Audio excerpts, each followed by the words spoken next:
Yang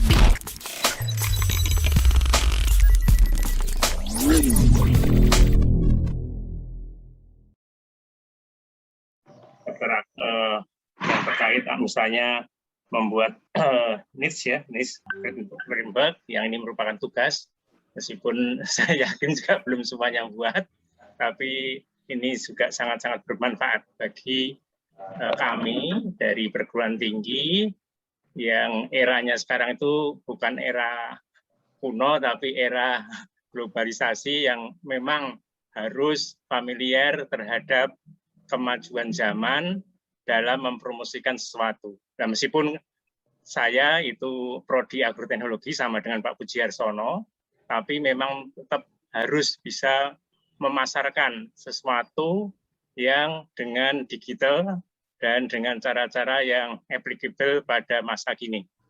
Sebagai contoh, memang membuat niche ini memang perlu perhatian dan ini bisa bahannya sudah kami peroleh sangat baik. Nanti kami akan membuat untuk bagaimana memasarkan sesuatu yang tentunya disesuaikan dengan pangsa pasarnya, kemudian alasan-alasan tertentu, sehingga target suatu goal, suatu tujuan pemasaran itu bisa tercapai. Menurut saya memang pemasaran tidak hanya terkait para ahli ekonom, tetapi para ekonom maksud saya, tetapi tentunya untuk semuanya, tidak hanya untuk yang agribisnis, baru di Fakultas Pertanian, tapi untuk semua. Karena produk-produk kami, seperti saya menekuni di bidang hortikultura, sama dengan Pak Pujiarsono, apakah itu tanaman obat, ataukah untuk tanaman hias, tanaman buah, bunga, dan juga komoditas lain, itu perlu pemasaran, teknik-teknik pemasaran, sehingga bisa mendunia. Lebih-lebih ini UNS memang sudah PTNBH dan ke arah mendunia. Dan itu terima kasih, bahan kemarin sudah banyak, yang tadi saya sebutkan yang memang inti pokoknya itu, kemudian membuat periklanan dan nanti. Oke, kesannya wow Mas. Wow. Tapi saya sebenarnya udah pernah mengikuti pelatihan tapi di kewirausahaan hampir mirip seperti ini, juga diajari bagaimana trik-trik melakukan promosi. Kalau di situ sebutannya promosi, cuma istilah-istilahnya sekarang udah pakai istilah ini ya, istilah milenial. Jadi ada beberapa copyright dan sebagainya. Dan kebetulan kita di Prodi Agrotek itu kemarin diminta untuk membuat web seperti itu. Yang jelas ini sebuah ilmu yang akan membekali, buat saya itu menambah pengetahuan saya, terutama saya dalam mengajar. Pasti anak-anaknya, mahasiswa itu sudah sebagai generasi milenial, mau nggak mau saya harus mengikuti bahasa-bahasa yang ada di antara mereka yang biasa digunakan, jadi supaya nggak ketinggalan zaman. Karena dulu saat mahasiswa, kalau saya diajar seorang dosen yang masih menggunakan istilah lama gitu, rasanya kayaknya ini ya.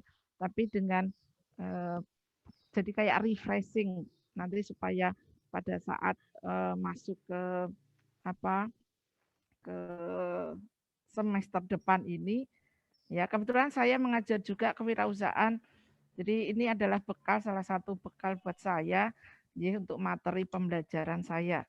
Kalau untuk segi agribisnisnya mungkin itu memang saya itu orangnya nggak tahu, ada yang nyebut kalau orang bisnis itu ada bakat-bakatnya, mungkin saya nggak ada bakatnya, tapi paling enggak saya punya bakat untuk memasarkan bidang pertanian, dalam artian ini loh biar mahasiswa pertanian itu nggak merasa rendah diri, karena selama ini kalau di pertanian tuh dianggap sebelah mata, jadi selalu namanya fakultas yang top itu ya misalnya aja kedokteran, teknik kayak gitu ya.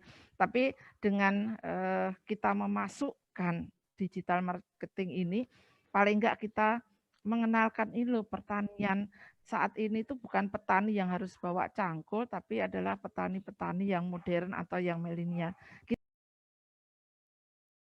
Tentunya sangat berkesan ya, karena background saya sendiri memang sebenarnya pemasaran, marketing, dan sudah menguplok-nguplok istilahnya, sudah berkecimpung di dunia seperti copywriting dan lain sebagainya, walaupun belum apa namanya, masih newbie juga, masih awal, masih belajaran juga, karena baru beberapa kali mengampu periklanan. Dan ini sangat bermanfaat, sangat membuka wawasan, karena ya tadi Pak Sinten ya, memang mendesain sudah menggunakan tools lain, dan ini Canva ini termasuk baru yang bagi saya dan sangat bermanfaat ya kemarin itu, dan menarik, sangat menarik, mudah dan menarik. Jadi ini bisa kedepannya nanti bisa saya, mungkin walaupun mahasiswa sudah, saya yakin sudah lebih canggih ya, sudah lebih maju daripada kita untuk mengutak-ngatik desain ini seperti ini. Tetapi dengan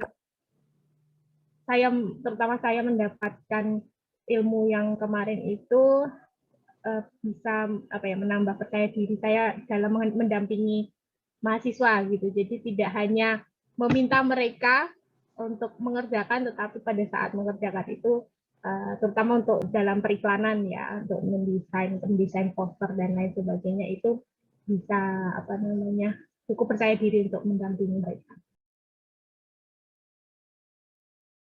Biasanya sih kalau buat yang seperti itu pakai Photoshop. Okay. Jadi kemarin saya lihat ada yang lebih praktis gitu kan. Template-templatenya juga tersedia banyak. Tinggal comot, tinggal buat tulisan, udah jadi. Cuma kemarin saya kebetulan ada tamu sore itu, jadi ninggalin sebentar, saya malah ketinggalan jadinya. Karena teknik itu membuat promosi sepatu itu. Tapi nanti saya bisa pelajari lagi, bagus itu aplikasinya.